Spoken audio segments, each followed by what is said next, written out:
राम राम। ज्ञान गठरी में आपका स्वागत है। अनमोल भजनों और रोचक जानकारी का आनंद लेने के लिए हमारे चैनल को लाइक, शेयर एंड सब्सक्राइब करें। धन्यवाद। आपका दिन मंगलमय हो। हरे कृष्णा, राधे राधे दोस्तों। माघ मास महात्म की जय। अब मैं आपके सामने माघ मास के 23वें अध्याय की कथा कहने जा रही हूँ। बोलो विष्णु भगवान की जय। कल की कथा में हमने सुना था कि देवदूती को भगवान ने दर्शन दिए और उसे वरदान देकर भगवान अंतर्ध्यान हो गए और देवदूती भगवान के ध्यान में लीन हो गए। तब देवनिधि कहने लगे कि हे महर्षि, जैसे गंगा जी में स्नान करने से मनुष्य पवित्र हो जाता है, वैसे ही भगवान की इस कथा को सुनकर मैं पवित्र हो गया। कृपा करके उस स्रोत को कहिए जिससे उस ब्राह्मण ने भगवान को प्रसन्न किया। लोमेश जी कहते हैं कि उस स्रोत को पहले गरुण जी ने पढ़ा, उनसे मैंने सुना। हे विप्र, यह स्रोत अध्यात्म विद्या का सार, पापों के नाश करने वाला है। वासुदेव सर्वव्यापी चक्रधारी सज्जनों के प्रिय जगत के स्वामी श्री कृष्ण को नमस्कार है। जब स्तुति करने वाला जिसकी स्तुति की जाए तथा सभी जगत विष्णुमय है, तो किसकी स्तुति की जाए? जिस भगवान के श्वास वेद हैं, फिर कौन सी स्तुति उनकी प्रसन्नता के लिए की जा सकती है, जिसको वेद नहीं जान सकते और ना वाणी मन जान सकता है। उसकी स्तुति में अज्ञानी क्या कर सकता है? सारा चर अचर संसार जिसकी माया से चक्र की तरह घूम रहा है, इसी से हे प्रभु आप चक्रधारी कहलाते हो। ब्रह्मा विष्णु आप ही हो। सारे संसार को उत्पन्न करने वाले ब्रह्मा को भी आप उत्पन्न करने वाले हो। जब जीव शरीर को धारण करता है तब उसको ज्ञान उत्पन्न होता है। तुम सब सुखों के दाता हो, इसमें कोई संदेह नहीं है। आपसे संपूर्ण सुखों के देने वाली बुद्धि उत्पन्न होती है। आप ही पांच कर्मेंद्रिय, पंच महाभूत तथा मन के विविध भाव को ब्रह्मा विष्णु रुद्र की कल्पना से आप संसार की कल्पना इसी प्रकार करते हो, जैसे पिता पुत्री की। कवियों में जो रूप शोभा देता है, उन निर्गुण विष्णु भगवान को नमस्कार करता हूँ। जिसमें ज्ञान रखने से श्रुतियों से कहे हुए कर्मों को लोग करते हैं, उस पवित्र ब्रह्म को मैं नमस्कार करता हूँ।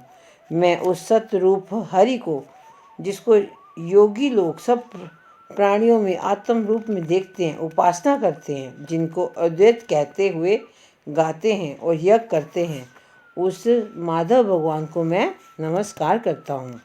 मनुष्य को माया तथा मोह में पैदा हुए विचित्र आभास, अहंकार तथा ममता को जानकर खो देते हैं, उन भगवान को मैं नमस्कार करता हूँ। संसार में मनुष्यों के मोह रूपी वायु से सदा भभकने वाली ज्वाला आपके चरण कमल की छाया पहुँचने से नहीं जलाती, जिसके स्मरण मात्र से मोह, अज्ञान, रोग, दुख दूर हो जाते हैं, उस अनंत रूप को नमस्कार करता हूँ, जिसमें मिल जाने पर और किसी दूसरे की इच्छा नहीं रहती।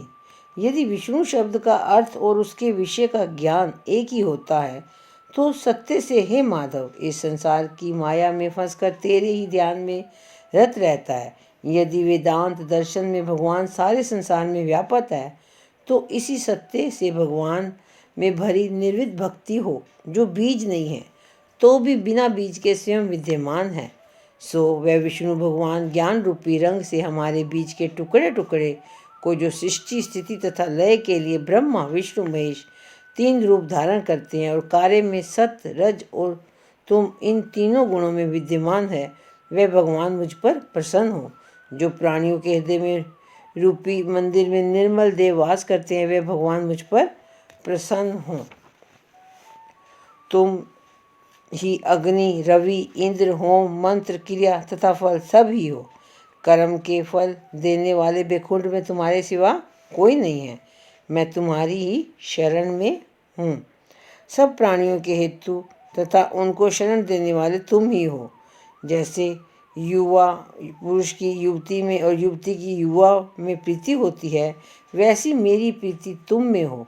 जो पापी भी आपको प्रणाम करता है, उसको यमदूत ऐसे नहीं देखते जैसे उल्लू सूर्य को। प्रत्येक पाप मनुष्य को उस समय तक ही दुख देते हैं जब तक वे आपके चरम गुणों का सहारा नहीं लेता, जिसको गुण, जाति तथा धर्म को स्पर्श नहीं कर सकते तथा गतियाँ भी स्पर्श नहीं करती, जो इंद्रियों के वशीभूत नहीं है, जिनका बड़े बड़े मुनि लोग साक्षात नहीं कर सकते, उस भगवान को मैं नमस्कार करता हूँ। जितने ज्ञान रूपी सुंदर गुण हैं, जिन्होंने सुख स्वरूप मोक्ष रूपी लक्ष्मी का आलिंगन किया, जिन्होंने आत्म स्वरूप सुख भोगा है और जिन्होंने ध्यान रूप से मृत्यु को वश में कर लिया है, ऐसे मुनियों से सेवित भगवान को नमस्कार है।